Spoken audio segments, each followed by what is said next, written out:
Hi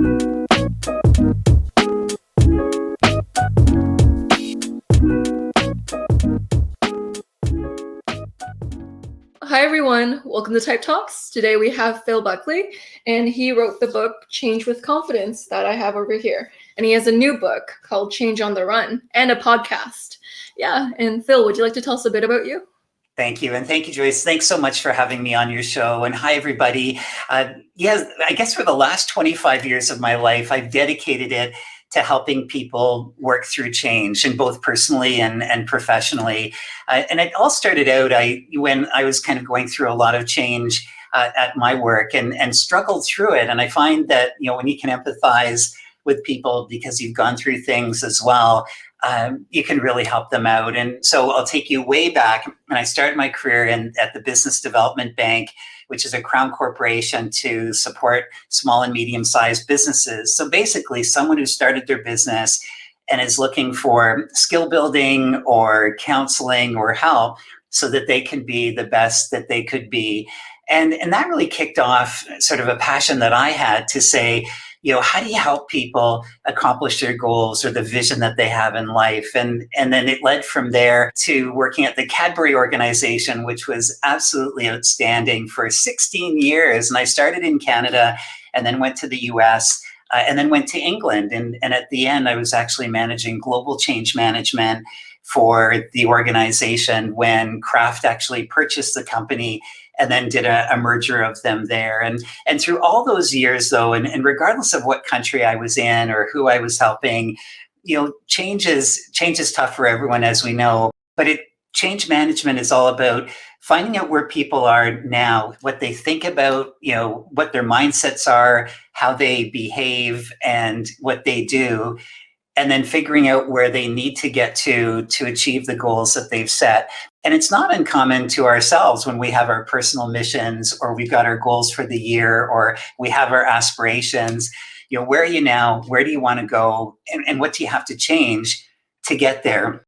So 8 years ago, after doing this large, integration, one of my personal goals was to write a book. And I always wanted to write a book.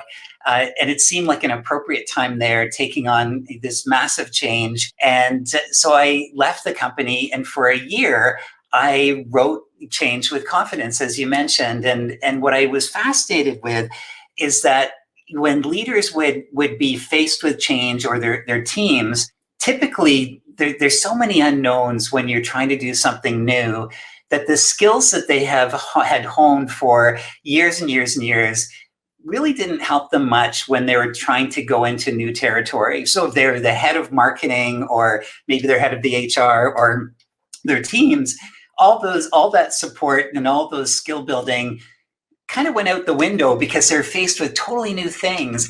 And so I started recording all of the questions that they couldn't answer and they struggled with. And then I wrote a book on how to answer those 50 questions that kept them up at night.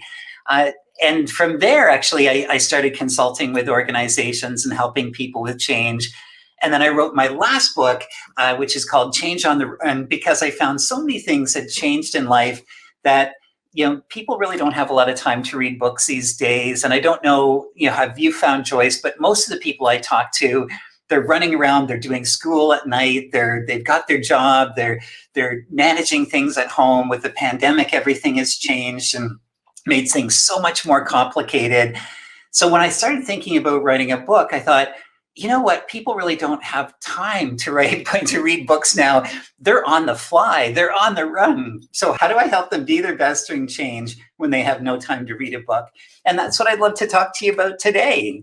That is so amazing. You had a statistic about the amount of people who read books now, or how much of a book they read. So when I mentioned that we don't really have time to read books, the stats are damning. When you start looking at how many people actually buy books and then how many people read them, it's completely different. And what they found now is people buy business books, but only 20 to 40% of the books that we buy are actually picked up and opened up. So we buy them, but we don't get the knowledge from them.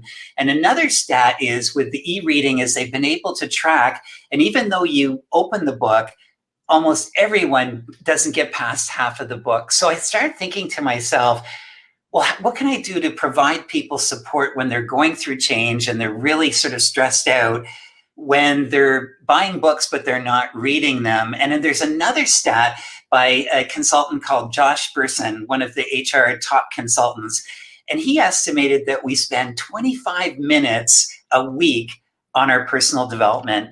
And I know how important that is to you, Joyce, and I think for all of your listeners too, about personal development and being the best that we can be.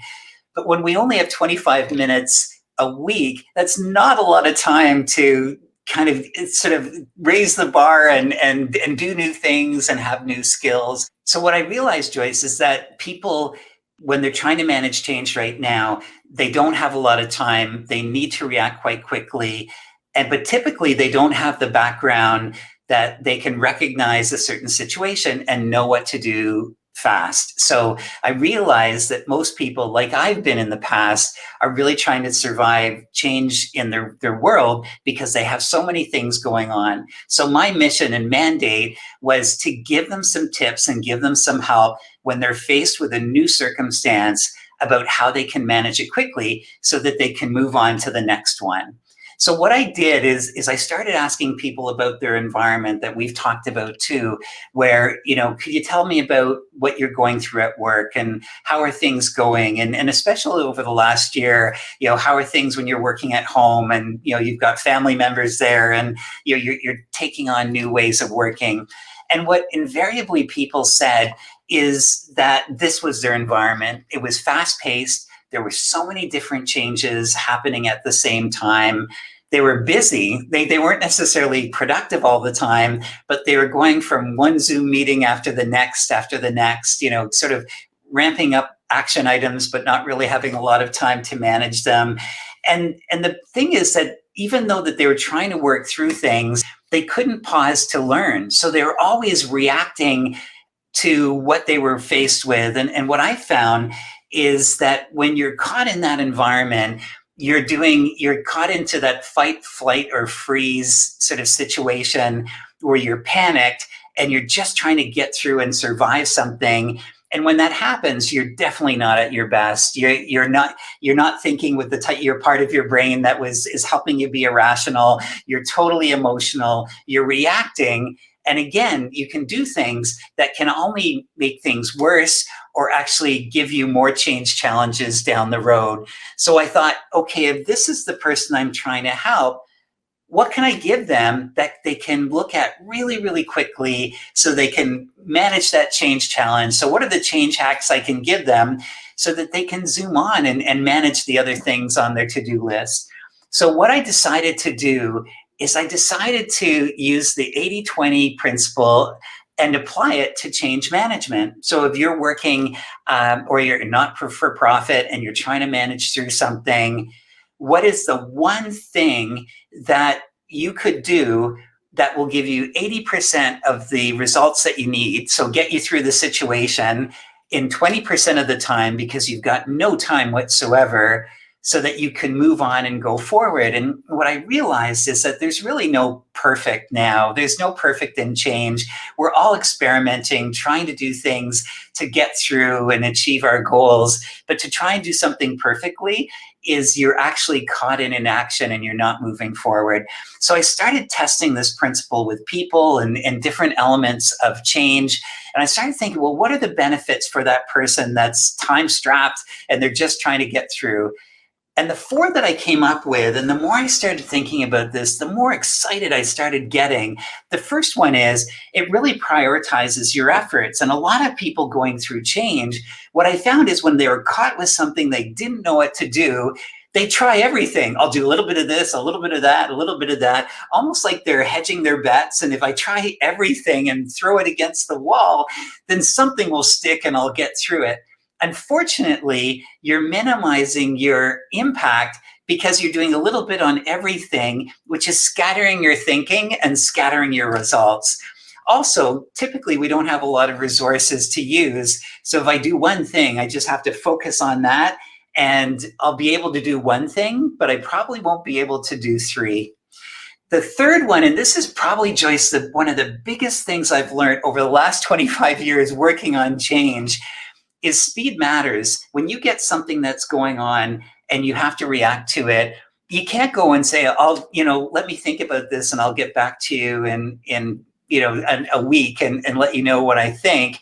It only gets worse. So the faster you can do something, taking on an action, probably the better you'll be. Even if it's not the best action, you're moving into motion. And that's the fourth benefit, which is really when you do something and take an action, it calms you down and it builds your confidence. And, I'm a worrier myself. And if I just stew and worry, things go downhill really quickly. But if I can take one action, and even if it's not the best, it leads me to the next one and to the next one.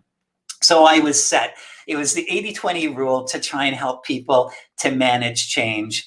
So what I did is I started thinking about all the things that people could be encumbered with or could be faced if they were going through change. And this could be a restructure in their company, or they get a new boss, or, hey, let's say we're getting a new software program in and we have to learn it. Anything that really means that you have to do things differently or think differently. And I created 3 buckets of support. The first one is managing me. How do I set myself up for success? The second one was just managing the work. Okay, I'm creating a plan. I'm gathering a new team together, but it's kind of the nuts and bolts of what I have to do on a project. And then the third one was on managing others. So you're trying to get people excited about the new ways of working, or you've got resistance that, people don't want to change. And how do you manage that? So how do I get people to leave what they love at work to do new things so that we can get better results? So those were the 3 buckets. And then what I'd like to do now, Joyce, is to share with you and also your listeners an example of how this works, that if you were only to do one thing on one particular challenge or aspect of change, this is how you do it. So I'd love to share the one thing that I find is the most important thing whenever you start taking on a change. And it could be a personal change. It could be moving cities or whatever, or it could be a business change or a work change, is to know your strengths. Because typically I find when a change is announced and you say, okay, it's change, everyone rushes into it. And there's a tendency to get into a flurry of activity, and we need to create plans and we need to do this and that. And all these meetings come on, and there's almost this mistaken belief, if we get really, really busy, we're really going to be on top of the game and we're going to be successful. But what I found is that that's not the way it works. Is that if you only stopped and if you thought, okay, well, what do I do really well? Then you're really focusing on what you do great. And then you actually can avoid some of the things that you're not doing well. So Joyce, I just want to pause for a second. Do you have any feedback or any thoughts of this so far? Learning how to manage change in an organization can also trickle in and tell you ways to manage yourself and ways to manage change within your own life as well. So the things that you learn that are applicable in the workplace are also applicable to your own personal life as well, because change happens everywhere. The only constant in life is change. So knowing how to manage it is pivotal. So thank you so much. Oh, my pleasure. And I love your point about just like with your personal life and your business life and how we manage change. And I see them very similarly too. And let's see, my brother is creating a disturbance in the family, and there's going to be some sort of an intervention, and we're going to have a conversation because there's disharmony in the family. Let's say that was the scenario. I would still recommend, for me or for anyone else, stop for a second.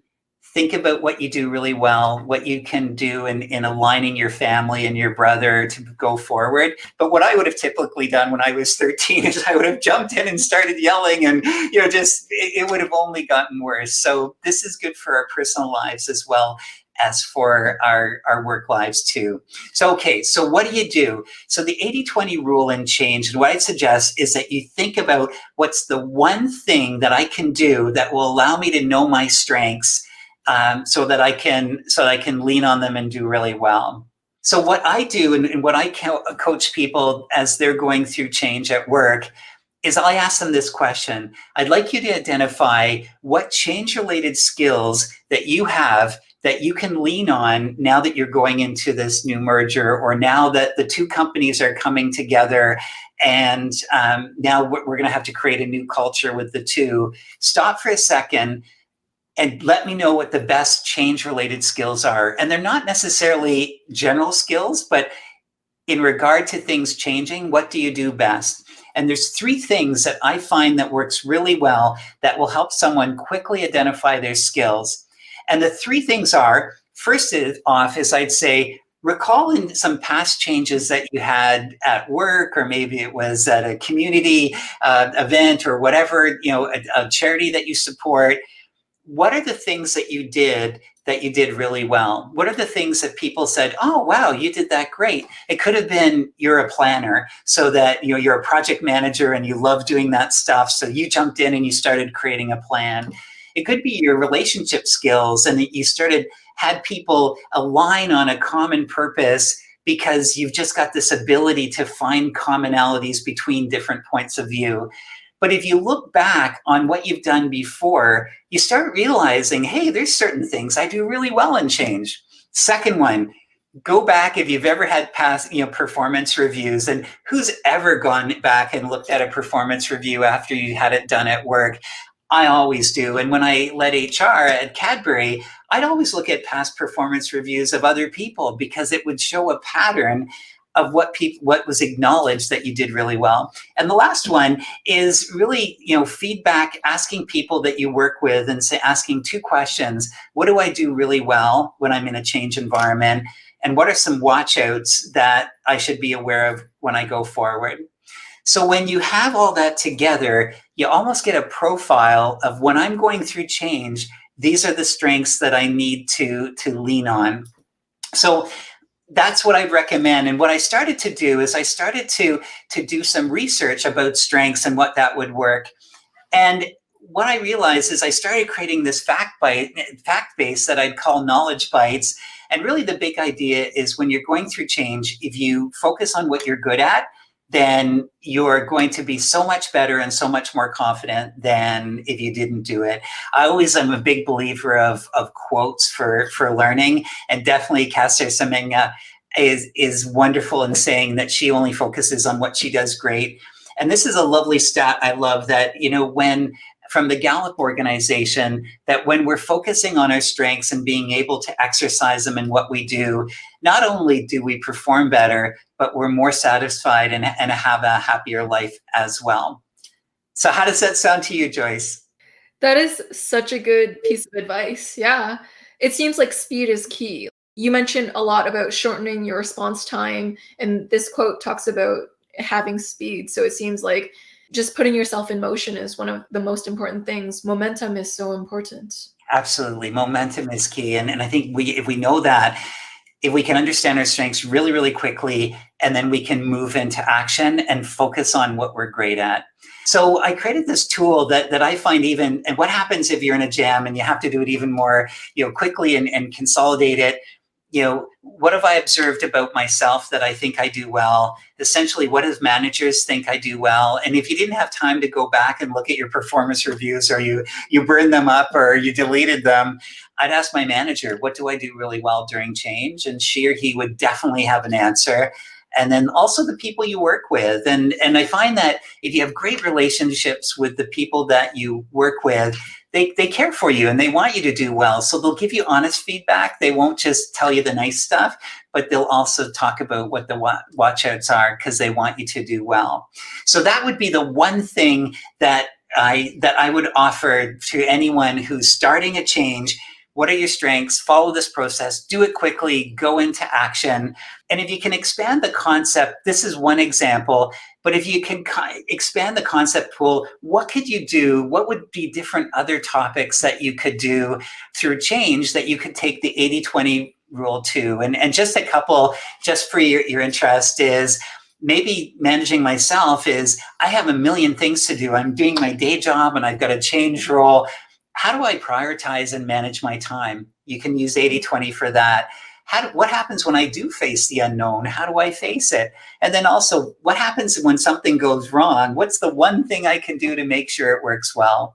And then also, if you look at managing the work and managing others as well, you can start off almost creating a library of things that when you go through change, that you identify the one thing that you could do. And another great characteristic of people who go through change is they tend to manage the front end really well so that they avoid surprises. So if they almost pre-plan what could go wrong or what could I need, and they write out the one thing that they could do before they need it, if it ever comes up, they just go to that quickly, and they don't go through the emotional fight, flight, or freeze that happens to all of us when we're caught off guard. So that's kind of the concept I think of now where change is going. We don't have a lot of time. How do we do one thing that will get us moving forward to be successful? And there's one thing else I'd love to share with your listeners and to you too. Well, what happens if you're just caught in a jam and you're faced with something? How do you, in minutes, figure out what to do? And this is something that I'm using now. So with the clients that I have and they're going through different changes, and something falls off the rails and we're in trouble, what are we going to do? I use this simple template to say, what are my options? What's the one that will give me the 80% hit of results in 20% of the time? Why? Because I want to pressure test that I've got it right. And then also, what are 3 steps that I could take to put it into action, just like knowing your strengths? So I'll give you a quick example of how that could work. Someone criticizes you in a meeting. So you're on a Zoom call and you're presenting a recommendation and everything seems good. You've talked to people before, everyone seems kind of on board, but for some reason, someone doesn't like what you're recommending. Typically, what I would have done in the past is, first of all, I would have freaked out. 2, I would have become emotional internally. And then I said, what do I do? What do I do? What do I do? Now what I would do is, first of all, what are 3 options that I could do? And when you're in that situation, one, you could challenge them. You could say, well, no, I don't think that's right. I think I'm right. So you're actually going head to head. Another one is to ignore them, just kind of thank them and continue on. Or the last one is to compare facts to see, well, why do you think what you think? And why do I think like I think? So the one, of course, that really makes so much sense to me is compare the facts. And the reason why is it's not kind of confrontational. You're not telling them they're wrong, because usually I find when you say someone's wrong, we hate that. The second one is you've done all your research and you're well prepared. They might just not know what you know. So when you compare the facts, it's a discussion of sharing information, which is really collaborative. And it's like, well, let's explore this a little bit more.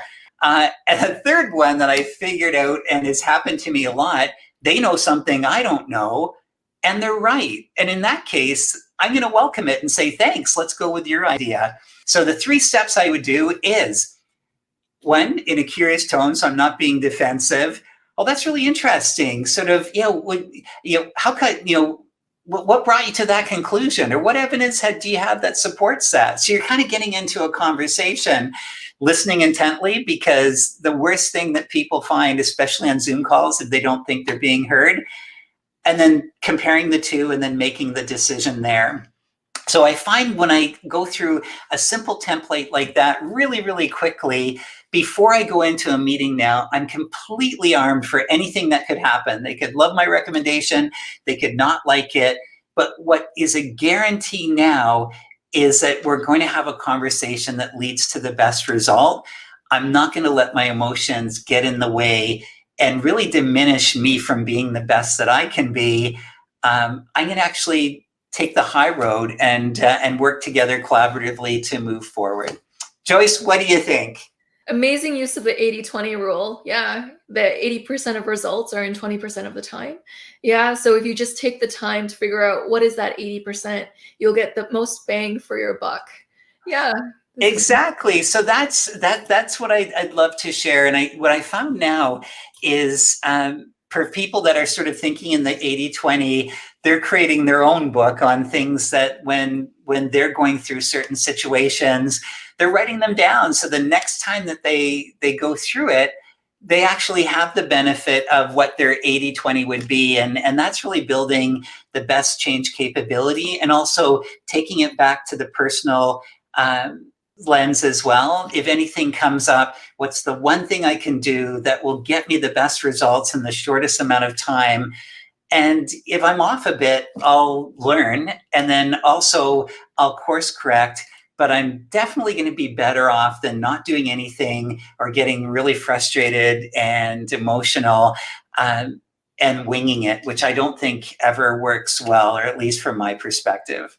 That's such great advice. Yeah. Great. Okay. How was that? Was that okay? And then we can round off. I think I've probably been longer than I thought. Do you have any questions to ask for me? What would be good for you, Joyce? A really great phrase you say a lot is, what would be great for you? Yeah, it's a very collaborative thing to ask. It goes hand in hand with your presentation, which is why I'm bringing it up. Oh, thank you. And what I do now is, as an added bonus tip, what I do too is, because I find when we're in situations like this and we feel that something's at stake and we're presenting, or there's a bit of pressure, whether it's self-imposed or we just kind of feel it, is if I pause, I always do better, Joyce. If I come out with a reaction, I'm never my best. So what my pause is now is before I say, oh, that's interesting, I thank them. Even if they said, Phil, you're completely wrong, I don't think this is great at all. And it buys me time to collect my thoughts. So I'd say, Joyce, thanks so much for sharing your opinion, because it's so important, because we've got to get this right. And I'm really appreciating that you're sharing this. Now, help me understand what you're thinking, or what evidence do you think? But really, I just bought myself 10 seconds to calm down, really take in what they said, because I don't want to mishear what they said, because I could be, critiquing something that they didn't actually say. And it's so collaborative. It really calms them down too. And it leads us to a good conversation. And what I found too, and especially over the years, we're all just trying to find the best answer. And if I didn't have the best answer, they're saving pain and heartache down the road. So they are really doing a favor for me too. Wow, that is such a revolutionary way to look at it, because it disarms people. The biggest obstacle in change sometimes is ego. And when Right. change happens, it triggers people's egos, because then they start to get defensive, or they tend to have walls up, or they tend to get kind of pessimistic about the change or resistant. And it comes from a fear. And the best way to disarm this fear that people are feeling is to be curious and to ask them for their perspective, because then you can go through all their ego blocks and disarm any fears or hesitations they have. You can address them head on in the best way possible. Yeah. No, so true. And I find with the ego, sort of the ego presence, just one more tip, if I could share, what I find is that it is so confrontational, because we're all changing. We're going through our personal change, or organizations going through a change. So if I can remove the ego impulse as much as possible at the beginning, then I'm going to avoid sort of confrontations where we're not going to be our best. So what I always do when I start a large change is I say to everybody that I'm going to be working with, I ask them for a favor. And my favor is, I say, there's going to be times where I don't have all the information, or my conclusion isn't accurate, or I just have missed the boat totally. It would be a great favor if you could give me the favor, is when you see me off base, tell me immediately, even if it's in a large group, because you're really doing me a favor. Would you mind doing that for me? And everyone says yes.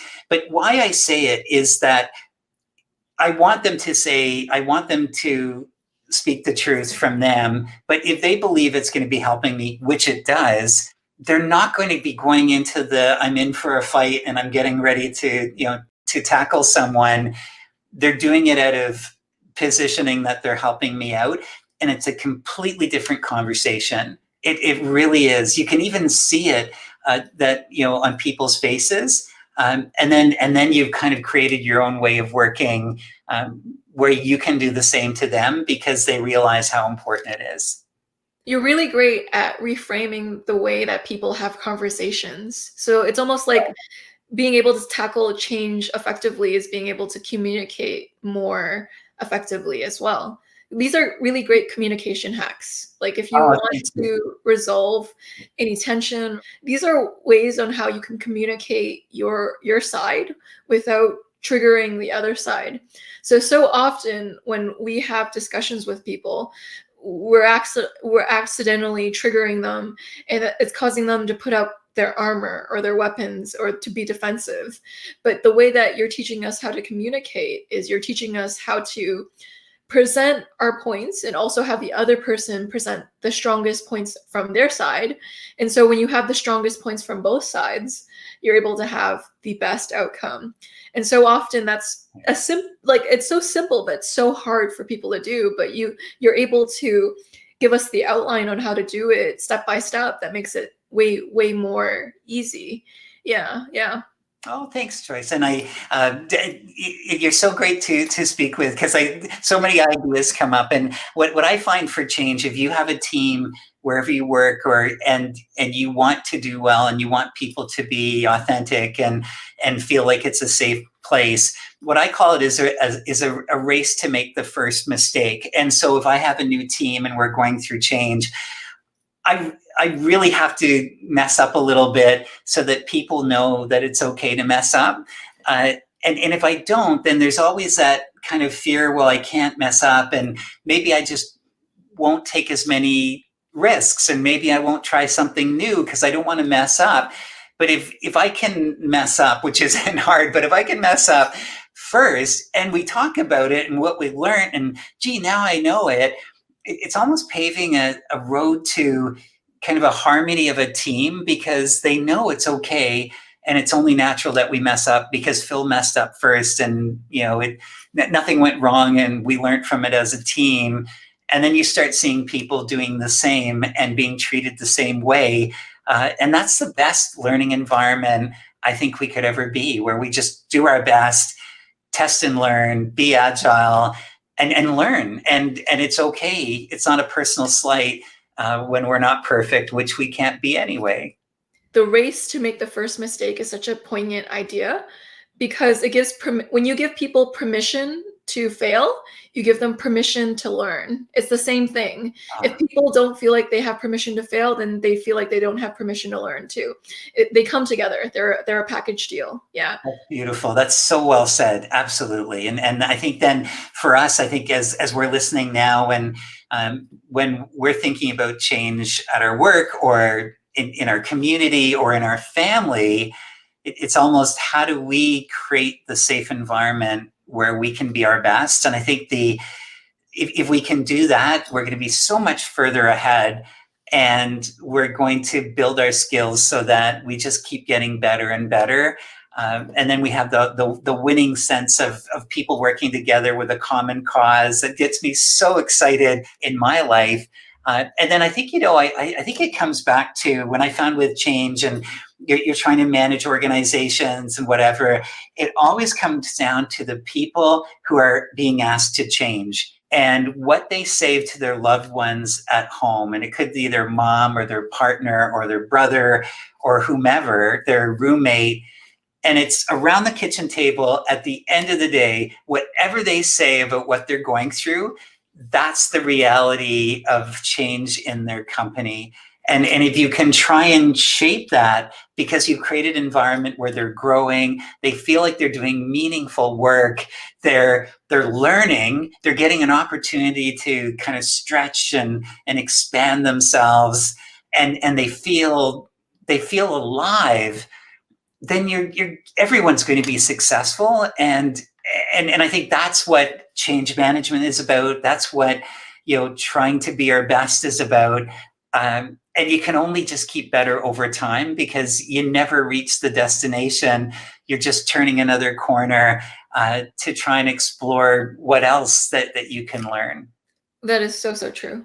In this conversation, you mentioned you use the phrase, you're doing me a favor when you're telling me your side, or you'll use the phrasing, you're doing me a favor. Yeah. And what this shows is that you're all about the win-win mentality. Right. So by them voicing their side, you want to create the best win-win for everyone. You don't want just one party to win. You want as many people as possible to win.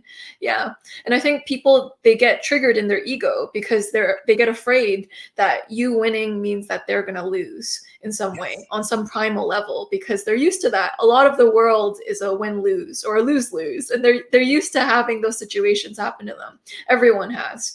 And so it's very easy to get someone's ego up because they might assume that this will be the case too with this. But when you say things that reassure them, no, I'm looking for the best situation for the both of us.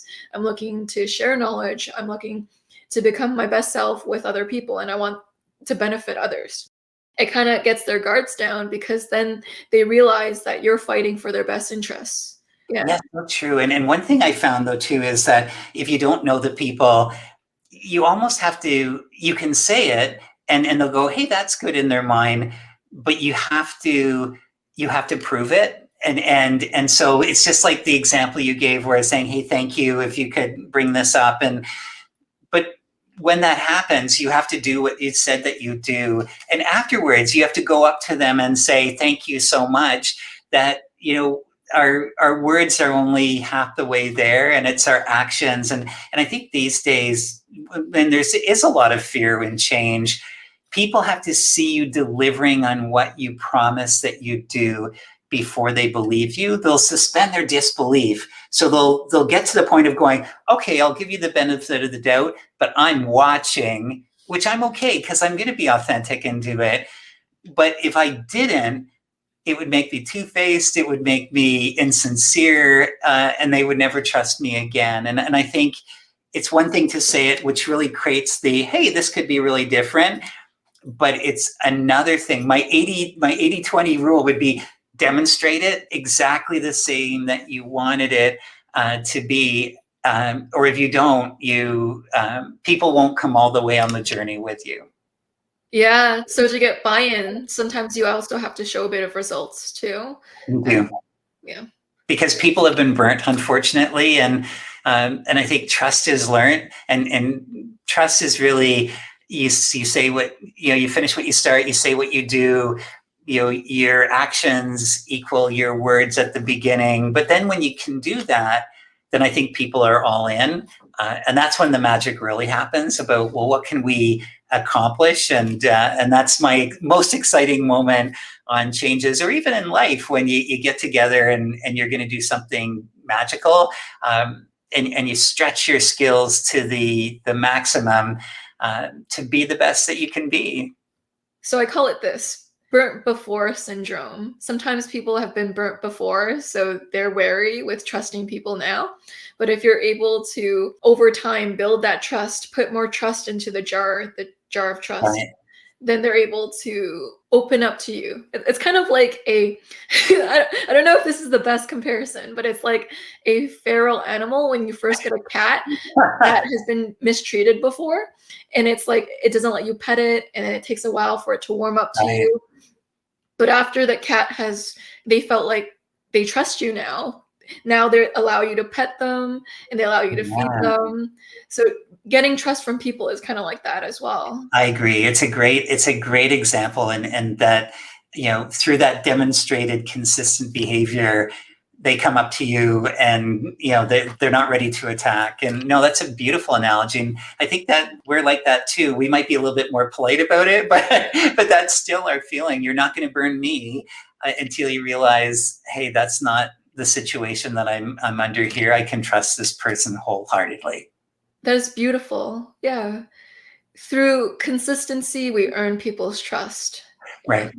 Very true. And I think when there's so many great thoughts that you have, Joyce, that it's almost, what do you do when unfortunately you've stumbled and you've betrayed someone's trust? You said you'd keep something confidential and you didn't at work, or whatever it is, or you said you'd finish something and you didn't, and the person got burnt.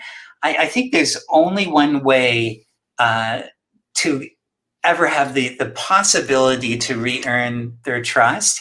And it's a complete admonition. It's a complete mea culpa of saying I completely fell down and this is what I've learned. And I think if you can't do that, you'll never be trusted again. And even if you do that, you might not be, but the trust is such a sacred connection.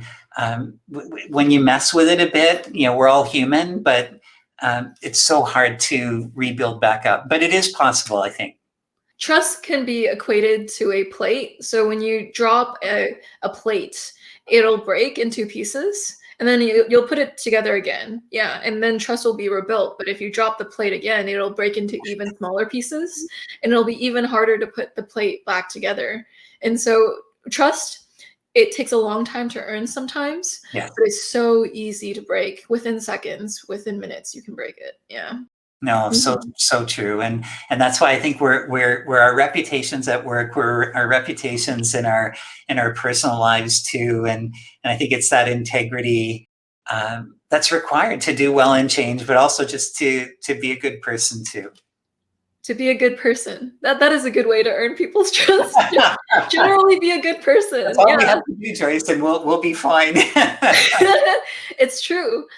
Trust is a side effect. So if you're a good person, you have consistent behavior, you ask for the other person's side and point of view, these are all things that will breed the side effect of trust. Yeah. Very true. And I think if you ever get into trouble with going through work or change or whatever, and you are a trusted person, I've always seen that your friends and colleagues and peers, someone's going to come to help you out and get you over that line where you've stumbled, because you do have that relationship. And I've seen others that aren't trustworthy or not viewed as trustworthy, and there's no one there because they just don't have that bond with anybody, and they burnt people through their career and they hit their Waterloo, and no one's there for them because they've never been trustworthy. Yeah. A resource that's really important during change management is social capital. So this includes your relationships with people. If your relationships with people are poor, then the change initiative you have may not go well because you need people to be on board for it to go well. Yeah. So true. Very, very true. So I think as we all are going through change right now, being our best selves, I think is the goal, being the good person. And really one way we can do that is really avoiding going into that fight, flight, or freeze, and hopefully concentrating our efforts on doing something that will get us to move ahead. And it won't be perfect, but it will be enough to make progress, build our confidence, and be successful. That is so wonderfully put, Phil. Thank you so much for coming out and discussing these tips and tricks with change that not only apply in the workplace, but apply in people's personal lives that can go miles and miles. And you're right about the fight, flight, or freeze. You're so right about that, because when we're triggered and our amygdala, our primal parts, our reptilian parts are triggered, we no longer think rationally. And then sometimes the worst parts of ourselves come out. Whenever we're in a fear-based mode or fear-based behavior, we do things we might regret. Sometimes we say things that might hurt other people. And so when we're able to approach change in an intentional, in a mindful way, we're able to get the most out of it. So I love how you have these structured ways of going about change. And that helps you kind of circumvent the inner reptilian, because if you're able to pause and give it thought, like, hey, am I using that method that Phil taught me? It gives people the 5 seconds they need to calm down from their reptilian brain and to make the best, most informed choices. Yeah.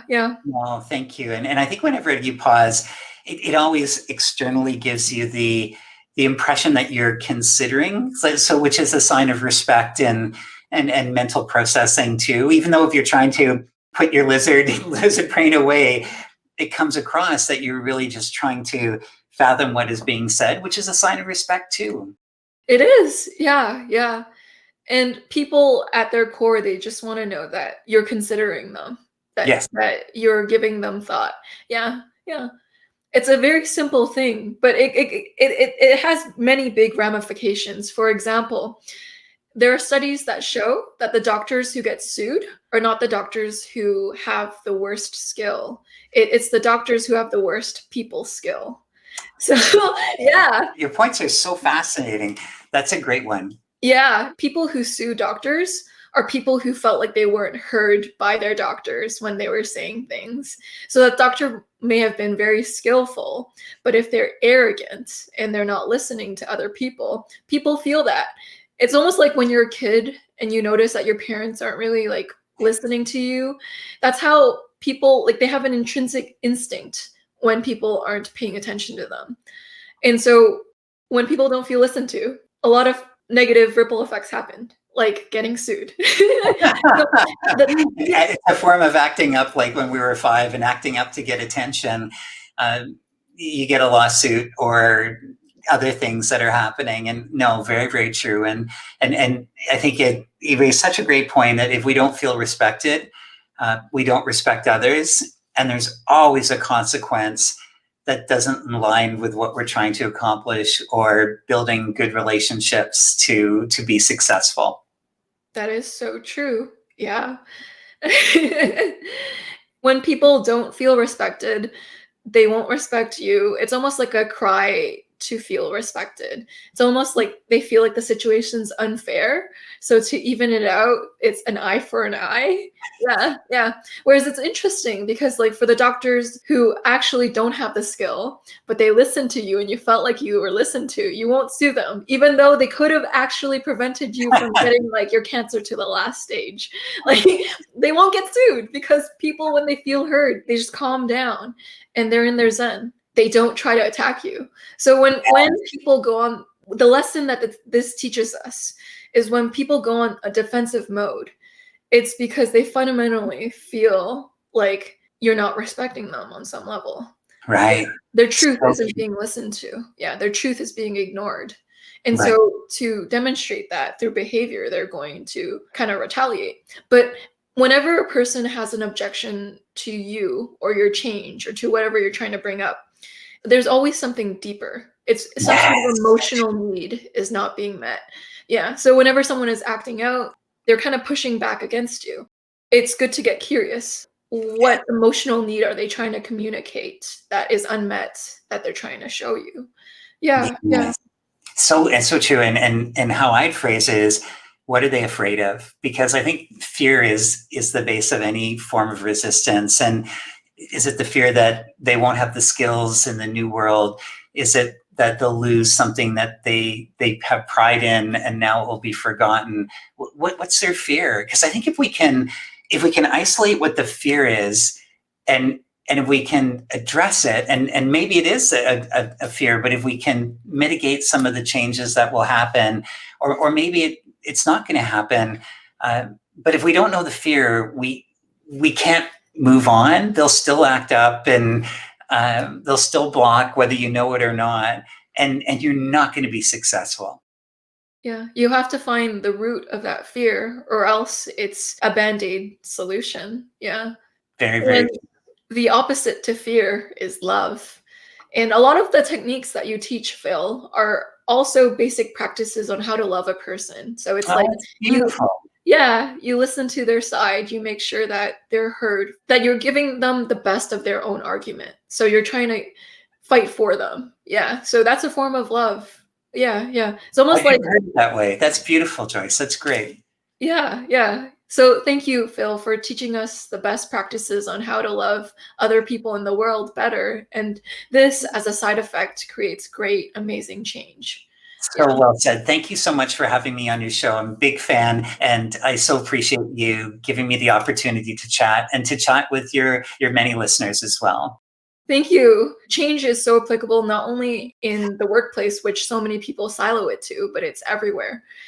Change is everywhere. It's the only thing that is constant. So you're helping people with the most pervasive thing in their lives, which is change. You'll see change everywhere. There's no such thing as stagnation. You're either going up or you're going down. But it's like micro movements up or micro movements down.